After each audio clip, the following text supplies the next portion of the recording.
여러분, 오늘은 삼위일체 주일, 그리고 웨슬리 회심 286주년 기념주일, 또한 우리 서강교회 창립 122주년 기념주일이라는 이 어느 것 하나 중요하지 않을 수 없는 세 가지 굵직한 기념일을 맞았습니다. 기독교 교리로 보자면 삼위일체는 성부, 성자, 성령 하나님의 신비로운 존재를 설명하는 사실상 설명이 되진 않지만요, 핵심적인 교리 중 하나다, 이렇게 볼 수 있고요. 웨슬리 목사님의 회심을 두고 생각하면 이것은 우리 감리교회의 탄생과 직결되는 위대한 사건입니다. 교회 역사 2000년을 통틀어도 손꼽힐 만큼 매우 중요한 사건이 바로 웨슬리 목사님의 올더스게이트에서의 회심 사건입니다. 그리고 우리 교회를 생각하면 오늘은 122년 전 서강교회를 세우신 서울에서 여덟 번째로 오래된 감리교회죠. 서강교회를 세우신 이 하나님의 놀라운 계획을 찬양하며 감사하는 날, 바로 오늘입니다. 오늘 복된 주일을 맞아서 이러한 세 가지 굵직한 기념일을 함께 기억하며 예배하는 것은 우리 교회를 향한 하나님의 특별한 선물인 줄로 믿습니다. 122년 전 교회를 세우시고 한결같은 은혜와 사랑으로 우리 교회를 이끌어주신 하나님께 오늘 이 시간 감사하면서 이제 눈을 들어 새로운 100년을 바라보라, 이렇게 우리에게 말씀하시는 주님의 음성을 잘 헤아려 들어야 할 때인 줄로 믿습니다. 하지만 여러분, 우리가 많이 들었죠. 익히 들어서 알고 있듯이 안타깝게도 우리가 사는 시대, 오늘날 교회는 예전 같지 않습니다. 교회에 대한 모든 지표는 바닥을 가리키고 있습니다. 오늘 설교를 위해 여러분에게 데이터를 구해다가 보여줄까 했지만 이젠 무슨 도표라든가 무슨 통계 같은 걸 따져보는 것이 식상할 정도로 미래 교회를 연구하는 사람들은 교회 부흥의 때는 완전히 지나갔고 쇠락의 때가 왔다고들 이구동성으로 얘기합니다. 그렇게 말하지 않는 사람이 없을 정도입니다. 교회의 미래에 대한 이와 같은 암울한 전망을 생각하면서 여러분, 오늘 교회 창립 122주년을 맞이하는 우리 서강교회는 무엇을 준비해야 하겠는가 묻게 됩니다. 우리 교회의 역사 122년이 거의 한국교회의 역사와 맞먹는다고 한다면 우리 한국교회는 이 시점에서 무엇을 숙고하고 점검해야 할 것인가, 이러한 물음으로, 무거운 마음으로 오늘 저는 이 강단에 섰습니다. 이런 물음으로 저는 오늘 위기의 때에 아브라함이 기억할 두 가지라는 제목으로 여러분과 은혜를 나누고자 합니다. 제목을 이렇게 정한 것은 오늘 한국교회가 처해 있는 현실이 어쩌면 오늘 본문에 나온 이 아브라함의 모습, 아브라함의 위기와 많이 닮아있기 때문입니다. 여러분, 지금 아브라함은 바닥에 떨어진 상태입니다. 오늘 창세기 본문은 우리에게 바닥에 떨어져 있는 아브라함의 모습을 보여주고 있습니다. 여러분, 이 시간 말씀을 나눌 때에 하나님이 꼭 도와주셔서 우리에게 오늘 이 말씀을 깊이 깨닫는 지혜가 있으면 참 좋겠다는 그런 바라는 마음을 갖습니다. 그리고 무엇보다 깨닫기도 하겠지만 그 말씀에 오늘 예배하는 한 사람도, 우리 중 한 사람도 빠짐없이 그 말씀에 부딪혀서 조금이라도 좋으니 삶의 변화, 그리고 한국 교회의 변화를 도모하는 이 시간이 될 수 있기를 주님의 이름으로 먼저 축복을 드립니다. 오늘 본문 창세기 20장은 아브라함이 마므레 상수리 나무 지역을 떠납니다. 지금까지 우리는 아브라함이 이곳에 머물렀던 이야기를 나누었죠. 그리고 네게브 땅으로 옮겨서 그 중에 그랄이라는 곳으로 거처를 옮긴 일에 대해서 언급하면서 시작하고 있습니다.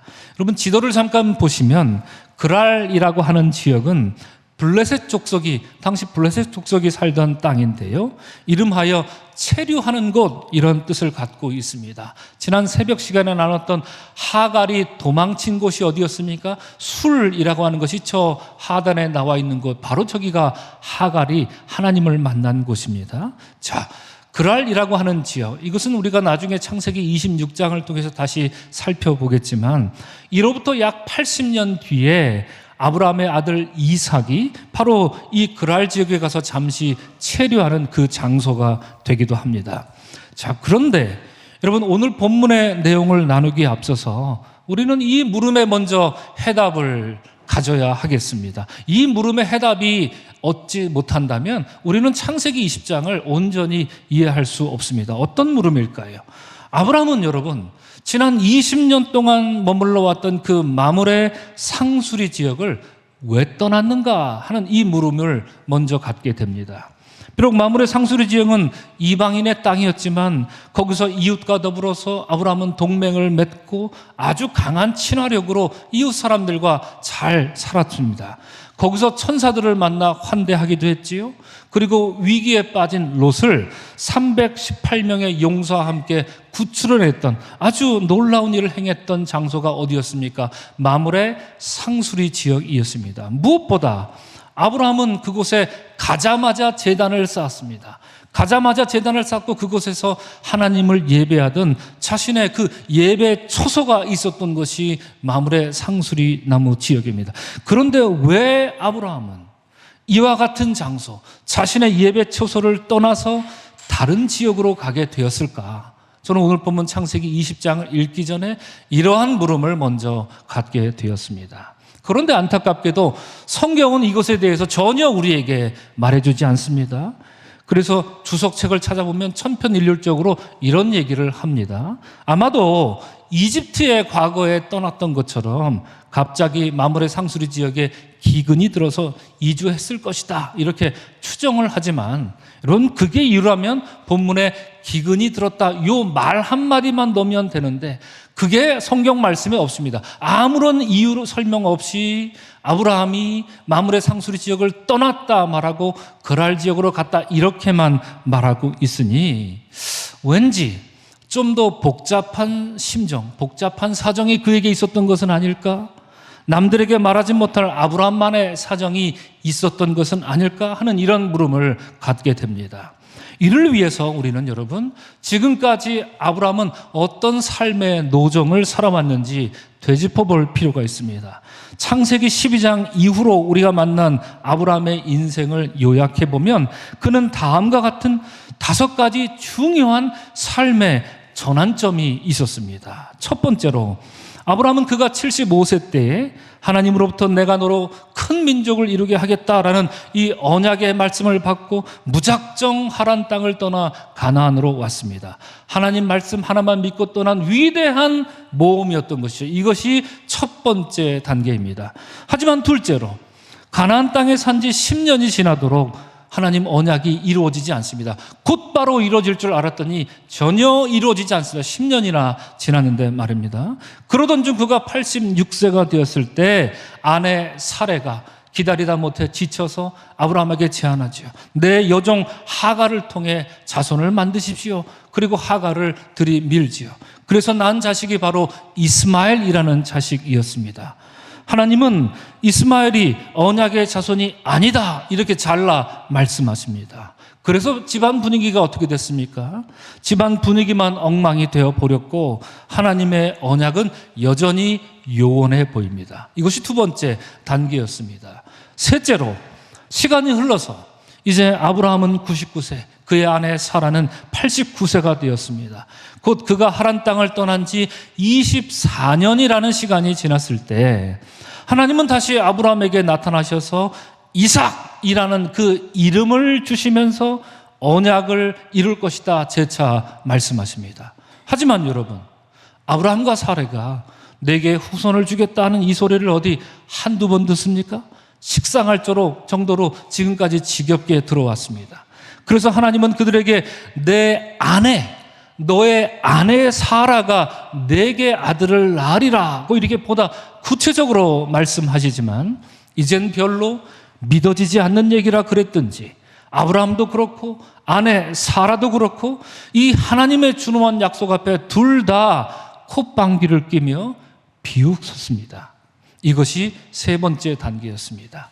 이 일 곧바로 직후에 넷째로 아브라함은 타락한 소돔 땅을 심판하시겠다는 이 하나님의 뜻을 듣고는 그곳에 의인 10명 있으면 어쩌시렵니까?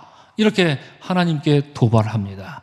제 딴에는 하나님이 마구잡이로 소돔을 심판하시다가 그 땅에 살아있을 의인까지도 죽게 한다면 그게 당신이 말하는 정입니까? 이렇게 따지고 싶었던 모양입니다. 하지만 우리가 지난주 살펴본 것처럼 소돔 땅은 10명은 고사하고 롯을 포함해서 단 한 명의 의인도 살지 않았던 완벽하게 타락한 땅이었습니다. 이에 소돔은 비처럼 내리는 유황과 불에 의해 완전히 멸망했음을 지난 창세기 19장은 우리에게 들려줍니다. 자, 이제 마지막 5째 단계가 있습니다. 지난주에 우리가 나누지는 않았지만 창세기 19장에 있는 내용 중에 너무나도 중요한 본문입니다. 오늘 본문과 관련해서 이 창세기 19장에서 우리가 반드시 주목해야 될 게 있는데요. 이처럼 멸망하고 있는 그 소돔성의 모습을 아브라함이 아침 일찍 일어나서 자기가 전날 하나님을 만나서 의인 10명 있으면 어쩔 겁니까? 그게 당신의 정입니까? 이렇게 하나님께 따져 물었던, 도발했던 바로 그 자리에 서서 그 끔찍한 멸망을 망연자실하여 쳐다보게 된 것입니다. 소돔은 그야말로 하룻밤 사이에 연기처럼 사라져버린 것이지요. 그리고 조카 롯의 행방은 어땠을까? 전혀 알 길이 없었던 아브라함은 이렇게 생각했겠죠. 필시 자기 조카 롯도 저 화염과 저 연기 사이에 휩싸여 죽어버렸구나 라고 말이죠. 자, 이러한 인생 노정을 겪은 아브라함은 깊은 좌절과 깊은 절망감 그리고 무기력감에 빠지게 되었을 것입니다. 그것을 바라보는, 그 자리에 서서 바라보는 그 순간 말입니다. 하나님의 언약 백성으로 살고자 했던 마음조차도 소돔성처럼 새까맣게 타들었을 것입니다. 여러분 생각해 보시기 바랍니다.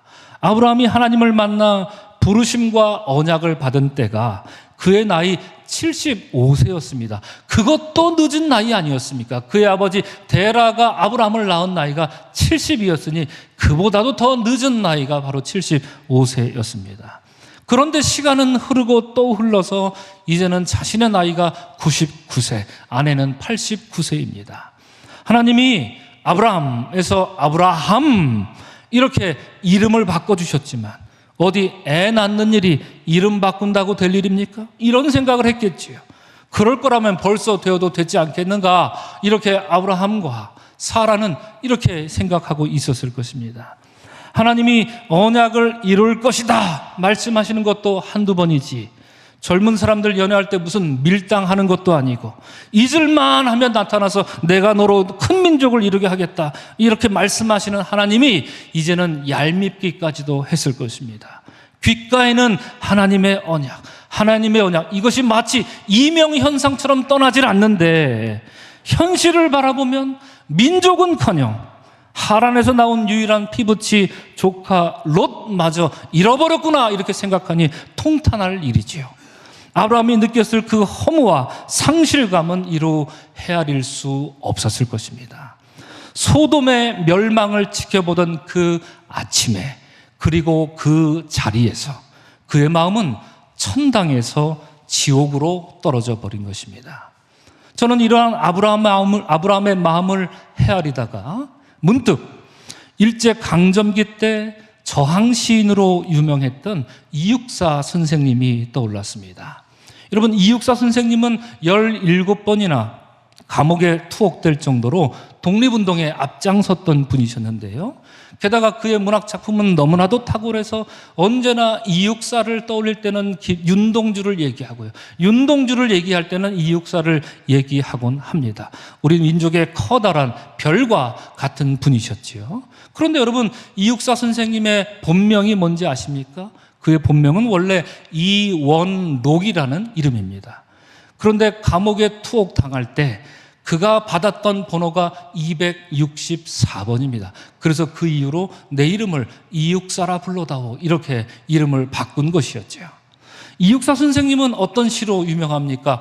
광야, 이 시로 너무나도 유명한 분이시죠. 그 식구 중에 이런 구절이 있습니다. 다시 천고의 뒤에 백마 타고 오는 초인이 있어 이 광야에서 목 놓아 부르게 하리라. 여러분, 이 식구에서 저도 일부러 그렇게 읽었지만 어떤 느낌이 드십니까? 아주 힘찬 절개와 그리고 결의가 느껴지는 그런 식구입니다. 일본 식민 통치를 받고 있지만 나는 믿는다. 머지않아 백마 타고 오는 초인, 그가 있을 것이며 모든 것이 그로 인해 회복될 것이라는 이 거대한 믿음을 노래한 아주 비장한 시 광야였습니다. 자, 그런데 이육사 선생님의 또 다른 시가 있습니다. 이 시는 그가 일본군을 피해 도피 생활을 하던 중에 너무나도 괴롭고 너무나도 침울한 그의 마음을 노래한 노정기라는 시입니다. 이름하여 자신이 떠돌던 그 자신의 노정에 대한 기록, 이런 뜻이지요. 자, 어떤 시일까요? 목숨이란 마치 깨어진 뱃조각, 새벽 밀물에 밀려온 거미인 양, 다 사가 빠진 소라 껍질에 나는 붙어왔다. 먼 항구의 노정에 흘러간 생활을 들여다보며, 이렇게 시가 마치고 있습니다.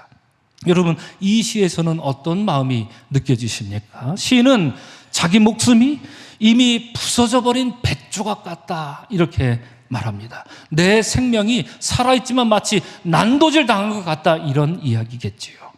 그리고 나라를 빼앗긴 자신의 모습은 마치 식구에 나오는 것처럼 새벽 밀물에 젖어버린, 그 물에 젖어서 밀려온 한 마리 거미, 그래서 소라 껍질 다 사가 뻗진 그 소라 껍질에 붙어서 눈만 껌뻑이며 숨을 헐떡거리고 있는 그 거미와도 같이 나는 아무것도 할 수 없구나, 그것이 내 현재 모습이구나, 이렇게 이육사 시인은 노래했던 것이지요.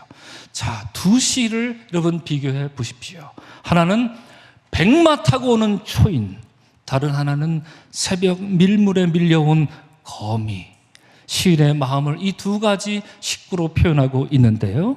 여러분, 이것은 마치 제가 이 시를 접했을 때 아브라함의 삶을 표현하고 있는 듯 보입니다. 자, 말하자면 아브라함은 백마 타고 오는 초인을 기다리며 힘차게 언약의 길을 떠났습니다. 무모한 줄 알지만 떠났습니다. 언약을 받았고 힘차게 그 길에 들어선 것입니다. 그러나 지나고 나서 자신의 노정을 돌아보니 새벽 밀물에 밀려온 거미처럼 아무것도 이룬 것 없고 초라한 자기 모습을 발견한 것입니다.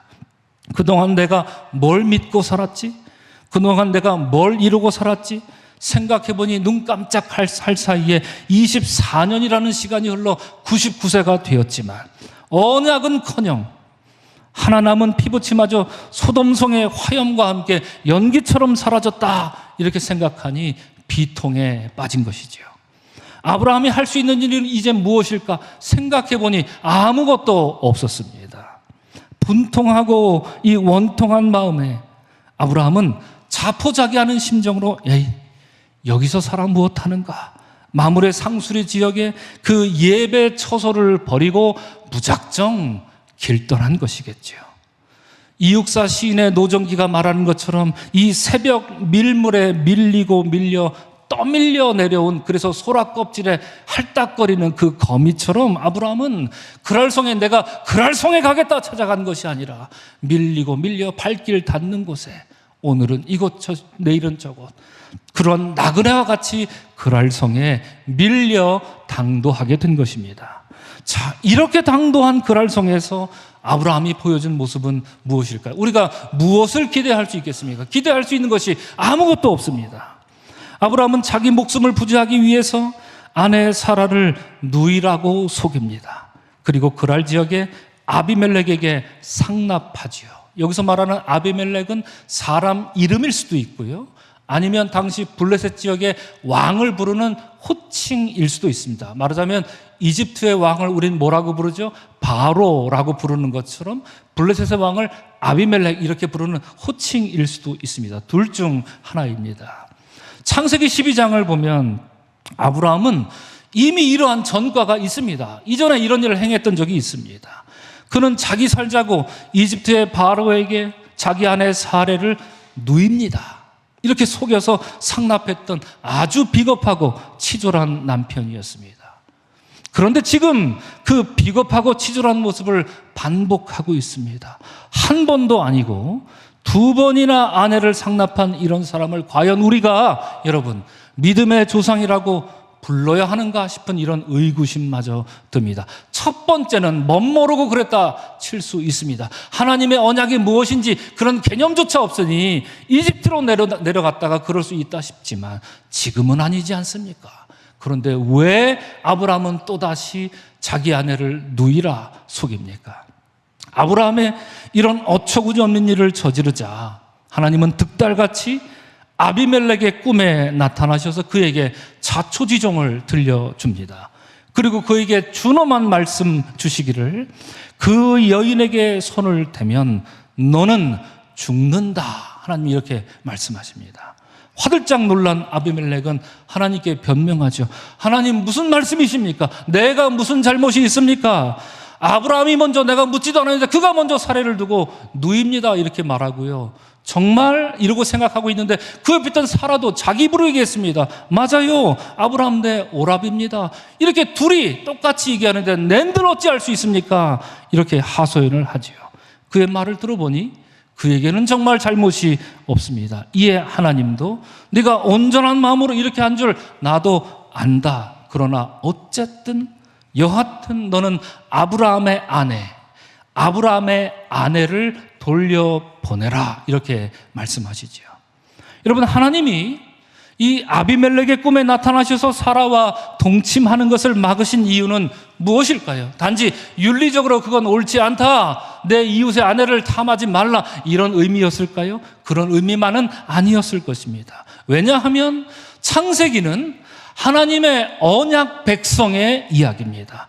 창세기의 관심은 온통 그렇습니다. 하나님 언약의 후손이 어디로부터 누구에게로 연결되느냐, 그리고 그 씨가 그 후손이 이어지고 있느냐 아니냐, 창세기는 온통 여기에 관심하고 있습니다. 그래서 이것이 중요한 것이죠. 창세기 17장과 18장에서 우리 하나님은 아브라함과 사라에게 비웃음까지 들어가며 그들에게 말씀하셨습니다. 나는 내 아내 사라에게 아들을 줄 거다 이 말씀하셨습니다. 누구에게요? 내 아내 사라에게 내가 아들을 줄 거다 약속의 말씀을 주셨습니다. 두 사람 다 비웃었지만 하나님의 뜻은 분명합니다. 하나님의 뜻은 분명하고 선명했습니다. 하나님은 사라를 통해 언약 백성을 이어가시겠다 반드시 말씀하신 것이지요. 하나님은 이렇게 약속하시는 자신의 언약을 반드시 이룰 것이다. 창세기는 우리에게 이것을 말하고 있습니다. 하지만 오늘 본문에서 아브라함은 물론이고요, 그의 부인이었던 아내였던 사라도 이런 의지가 없습니다. 평상시 같았더라면 여러분, 하가를 주었던 그 사라의 성정이었더라면 딱 내려갔는데 아비멜렉을 만나서 내 누이입니다 이렇게 말했으면 눈을 치켜뜨고 뭐라고? 내가 당신 누이라 말이요? 이렇게 아브라함에게 따져 물었을 법한 이 사라가 아무 말 없이 그렇습니다, 내 오랍입니다 이렇게 힘없이 자포자기하듯 대답했으니 말입니다. 똑같이 말입니다. 우리가 지금까지 만났던 아브라함과 사라의 모습 중 성경 전체를 통틀어 최악의 모습을 우리는 창세기 20장에서 보고 있는 것입니다. 만약 아브라함이 하나님의 언약을 조금이라도 그의 가슴에 품고 있었다면 그는 그랄 지역으로 거처를 옮기지도 않았을 뿐더러 옮겼다 하더라도 아내를 누이라고 속이는 그런 어처구니 없는 일을 반복하지는 않았을 것입니다. 그는 힘들어도 아마도 힘들었다 할지라도 여전히 이육사의 광야를 목 놓아 부르고 있었을 것입니다. 사실 여러분, 우리가 이미 창세기 14장을 통해서 살펴본 것처럼 아브라함은 어떤 사람이었습니까? 그는 318명의 용사를 거느리고 저 무시무시한 북방 그돌라오멜 왕 연합군을 무찌른 광야의 그야말로 초인과 같은 그런 인물 아니었습니까? 마음만 먹는다면 아비멜렉을 단칼에 제압할 수 있는 그런 실력을 갖춘 인물입니다. 하지만 여러분, 오늘 본문 창세기 20장에서 이런 용맹한 아브라함의 모습은 온데간데 없이 사라졌고요, 우리가 만나는 아브라함은 그저 힘없고 늙은 노인에 불과한 그런 모습 비치고 있습니다. 여러분, 무엇이 문제입니까? 그의 나이가 99세라서 아닙니다. 그의 육신이 늙어서가 아닙니다.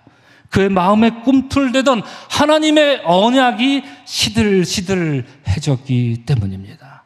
여러분, 마찬가지로 여러분, 교회가 오래되면 늙은 교회가 되는 겁니까? 누가 그러던가요? 그렇지 않습니다. 하나님의 언약이 가슴에 팔팔하게 살아있는 여러분과 같은 성도가 있는 한 서강교회는 1000년이 지나도 늙은 교회가 되지 않습니다. 그러나 이제 막 생겨난 교회라도 하나님 언약이 아니라 다른 것에 관심을 갖고 다른 것에 몰두하는 그런 교회라면 이미 늙고 병든 교회에 불과합니다. 안타깝게도 늙어버린 아브라함은 천사가 나타나서 내 아내 사라이가 아들이 있으리라 이렇게 말한 이 사실조차도 그의 가슴에서 증발해 버렸습니다. 하나님의 언약이 자기 아내의 몸으로 성취될 것을 믿고 있었다면 여러분, 다른 실수는 몰라도, 다른 실수를 저지를 수 있을지는 몰라도 아내를 다른 사람에게 주는 일은 차마 하지 못했을 것입니다. 이제 그는 이육사의 시에 나오는 물에 젖은 거미처럼 소라 등껍질에 붙어서 눈만 껌뻑이고 있는 무기력한 존재가 된 것이지요. 사랑하는 성도 여러분, 아비멜렉에게 사라를 돌려보내라 이렇게 하나님 말씀하셨는데 그 말씀에 이어서 하나님은 매우 뜻밖의 말씀을 하십니다. 우리 다 같이 화면을 보시고 함께 읽도록 하겠습니다. 시작. 이제 그 사람의 아내를 돌려보내라. 그는 선지자라. 그가 너를 위하여 기도하리니 내가 살리라. 이렇게 말씀하십니다. 이 말씀은 아비멜렉에게 하신 말씀이지만 이로써 하나님은 아브라함의 정체성을 깨닫게 해주십니다. 그가 믿음의 조상으로서 해야 할 일은 딱 두 가지. 첫째는 선지자요, 둘째는 기도자라는 것입니다. 여러분 잊지 마시고 꼭 기억하시기 바랍니다. 무기력감으로 자포자기하던 아브라함에게 해법을 주신 것입니다. 첫 번째, 여러분, 선지자입니다. 히브리 말로 나비라고 합니다. 여러분, 우리가 아는 예언자, 이 말과 선지자는 똑같은 말인데요. 이 단어 예언자라는 말이 성경에서 오늘 처음 등장하고 있습니다. 그러면 여러분, 성경에 나오는 최초의 예언자는 누구입니까? 바로 아브라함입니다. 그렇습니다. 여러분, 선지자, 예언자는 어떤 사람입니까? 선지자, 말 그대로 먼저선 알지자, 먼저 아는 사람이 선지자입니다. 예언자는 미리 말하는 사람이 예언자입니다. 여하튼 뭔가 미리 내다보고 앞서서 지금 말하는 사람이 예언자요, 선지자일 것입니다. 자, 그러면 여러분, 이 선지자, 예언자는 무엇에 근거해서 말합니까? 즉흥적으로 무슨 영감이 갑자기 떠올라서 말하던 거예요? 예언자들이 그랬던가요? 예언자들은 무엇을 근거해서 자신의 백성들에게 예고하곤 했었습니까? 단 하나의 근거가 있습니다. 그것은 하나님의 말씀이었습니다. 여러분, 아브라함이 이렇게 미래를 막 예언하고 그랬던 그런 예언자로 살았습니까? 성경에 그런 모습은 나타나지 않습니다. 그런데 성경은 아브라함이 예언자다, 선지자다 이렇게 말합니다. 또한 여러분, 모세는 어떻습니까? 모세는 앞날을 막 예언하는 그런 에스겔과 이사와 같이 그런 얘기를 했습니까? 그렇지 않습니다. 그가 잘했던 것은 하나님의 율법, 하나님의 말씀을 백성들에게 전했던 사람이 바로 모세인데, 신명기 말씀은 모세도 예언자다 이렇게 말합니다. 사실 우리가 아는 예언자들에게 있어서 단 하나의 공통점을 찾는다고 한다면 그것은 하나님의 말씀입니다. 그들에게 하나님의 말씀이 임하였을 때 그들은 말할 수 있었고, 그들로부터 하나님 말씀이 떠났을 때 그들은 다시 본업으로 돌아가서 농사를 짓곤 했습니다. 단 하나의 공통점, 그것은 오직 하나님의 말씀이었습니다. 그 말씀 중에 핵심이 무엇이냐? 그것은 아브라함과 맺어주신 하나님의 언약의 말씀이었죠. 뒤이어서 나오는 그 모든 예언자들이 예언할 수 있었던 단 하나의 근거는 우리가 창세기 12장 이후로 하나님이 아브라함에게 들려주셨던 언약의 말씀이었던 것입니다. 자, 그러므로 아브라함이 선지자다, 아브라함이 예언자다, 오늘 본문이 이렇게 말하는 것은 이제 언약의 말씀이 성취될 때가 머지않았다. 우리에게 하나님은 아비멜렉을 통해서 들려주고 있는 것입니다. 그러므로 지금까지 언약의 말씀을 붙들고 살았으니 힘들더라도 지치더라도 너의 모습이 밀물에 밀려온 거미와 같더라도 제발 거기서 일어나라 라고 말씀하시는 것입니다. 오직 말씀을 붙들고 다시 광야의 초인처럼 일어서거라. 지금 하나님 아비멜렉을 통해서 아브라함에게 말씀하고 있는 것이죠. 이 말씀이 오늘 122주년 기념 예배를 드리는 우리 모두를 향한 말씀인 것을 믿으시기를 주의 이름으로 간절히 축원합니다. 아멘. 여러분, 둘째로 하나님 예언자 선지자와 더불어 말씀하신 것이 있습니다. 그것은 중보 기도였습니다. 기도 파랄이라는 말씀을 하십니다. 우리가 사용하는 중보 기도가 바로 여기 있습니다. 그러므로 성경에서 중보 기도라는 말이 제일 처음 나오는 구절이 어디냐? 바로 오늘 성경 구절입니다. 여러분, 민수기 21장을 보면 이스라엘 백성들이 범죄하여서 광야에서 불뱀 심판을 받을 때 두려움에 떨던 이스라엘 백성들은 모세에게 우리를 위해서 파랄 중보 기도를 해 주십시오 이렇게 요청합니다. 에스라 10장을 보면 학사 에스라는 하나님의 성전에 엎드려서 이스라엘 백성들의 죄로 인해서 울면서 기도하는데 그것이 파랄 중보 기도였습니다.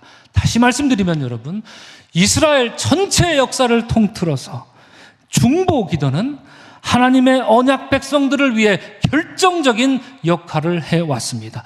중보 기도 없이 이스라엘 역사는 오늘에 이르지 못했고 이스라엘 역사는 한치도 앞으로 나아갈 수 없었다는 것입니다. 그러므로 하나님이 아브라함을 기도자다, 그는 너를 위해 기도하는 자다 이렇게 말씀하신 것은 언약 백성은 오직 기도로 산다는 뜻입니다. 자기 자신을 위한 기도만이 아니라 언약 백성 서로가 서로를 위해 드리는 기도로 말미암아, 중보 기도로 말미암아 그 믿음의 언약 공동체는 살아날 것이다 하는 하나님의 말씀이었던 것입니다. 사랑하는 성도 여러분, 이제 말씀을 마치고자 합니다. 이처럼 하나님은 아비멜렉을 통해서 아브라함의 새로운 정체성을 알려주셨으니 하나는 예언자요, 다른 하나는 중보 기도자였습니다. 무기력감에 빠져 거처를 옮겼던 아브라함, 자포자기하듯 하나님 언약의 소중한 통로가 될 사라를 아비멜렉에게 넘겨준 아브라함, 하나님 말씀이 식상해졌고 예배하고 기도하는 것조차 귀찮아서 마물의 상수리 지역을 떠났던 그 아브라함에게 하나님이 요구하시는 두 가지는 다른 어떤 특별한 프로그램이 아니었습니다.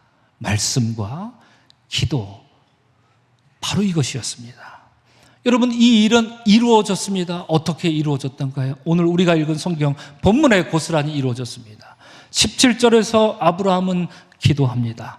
아브라함이 하나님께 기도하니 아비멜렉과 그의 아내와 여종을 치료하셔서 그의 집에 닫혔던 태를 열어주셨다. 성경은 이렇게 말합니다. 또한 21장 1절과 2절을 보면 아브라함은 하나님의 말씀을 받습니다.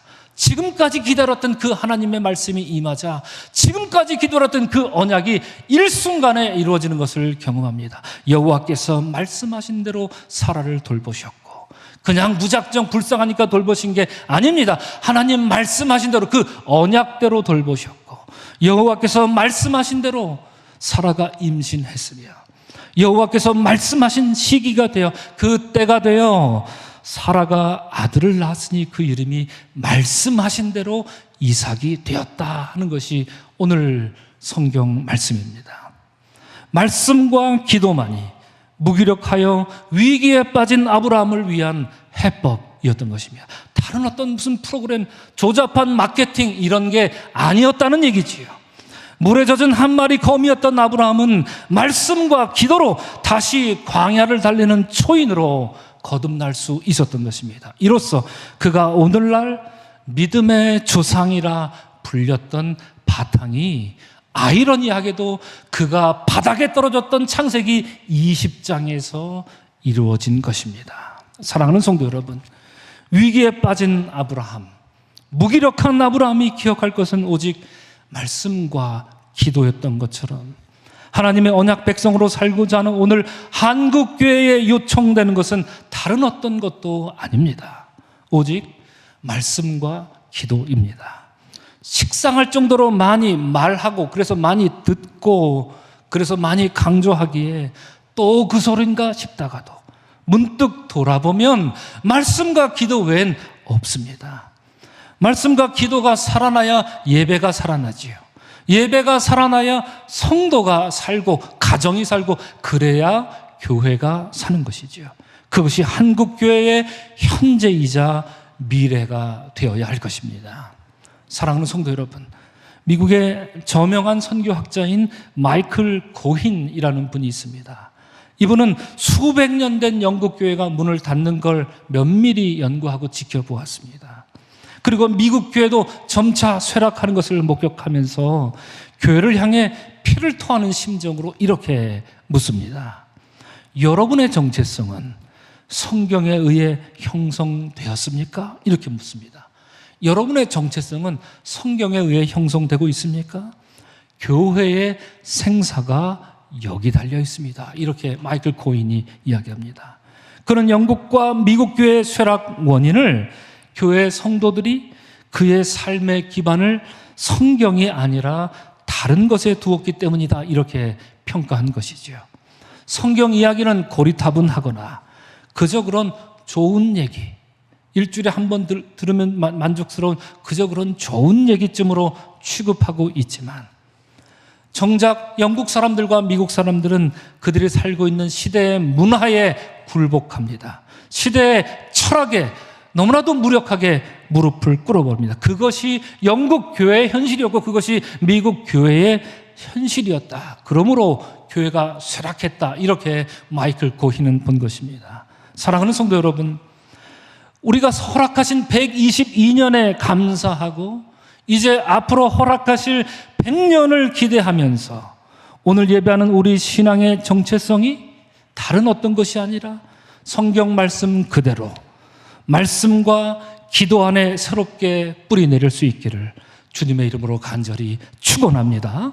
여러분, 교회의 위기는 무엇입니까? 사람 숫자 줄어드는 게 교회의 위기입니까? 그렇지 않습니다. 하나님은 눈 하나 깜짝하지 않으십니다. 교회의 위기란 하나님 말씀이 식상해지는 게 위기입니다. 수십 년 하나님 말씀을 들어도 내 삶에 아무것도 변화가 없다면 그거야말로 교회의 위기입니다.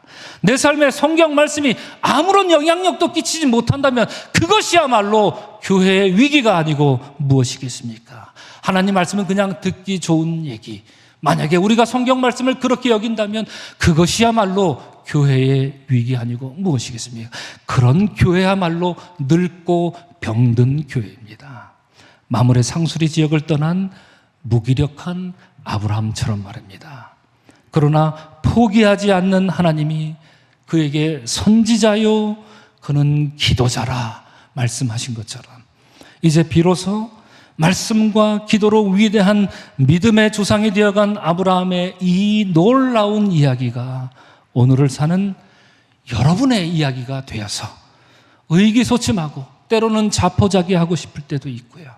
그럴 때 오히려 말씀의 깊이를 깨닫고 나를 위한 기도, 가족을 위한 기도, 성도를 위한 기도, 그리고 교회와 한국 이 나라 이민족과 나라를 위한 중보 기도가 끊이지 않는 그런 신앙으로 거듭나서 위기의 때가 아니라 비로소 이때야말로 하나님이 친히 이루실 선교의 때가 왔음을 온몸으로 맞이하는 우리 모두가 될 수 있기를 주님의 이름으로 간절히 축원합니다. 아멘. 기도하겠습니다. 주님, 우리는 위기의 때를 살고 있습니까? 아니면 선교의 때를 맞이한 것입니까? 그것은 우리 안에 달려 있습니다. 하나님 말씀, 성경 이야기가 나의 이야기가 된다면 주님, 이것은 너무나도 신나는 선교의 때입니다. 그러나 하나님 말씀이 식상하고 기도 생활도 그저 그렇고 하나님 말씀은 그저 듣기 좋은 이야기, 일주일에 한 번 들으면 되는 이야기 쯤으로 취급한다면 주여, 그거야말로 밀물에 밀려온 거미 한 마리 소라 껍질에 붙어있는 그런 모습이 아니고 무엇이겠습니까? 주여, 우리 서강교회 성도들로 하여금 저 광야를 내달리는 초인으로 삼아주셔서 당신께서 이루실 그 놀라운 일, 그 언약 백성으로 살아갈 수 있도록 힘과 용기를 허락하여 주시옵소서. 감사하신 예수님 이름 받들어 축복하며 기도합니다. 아멘.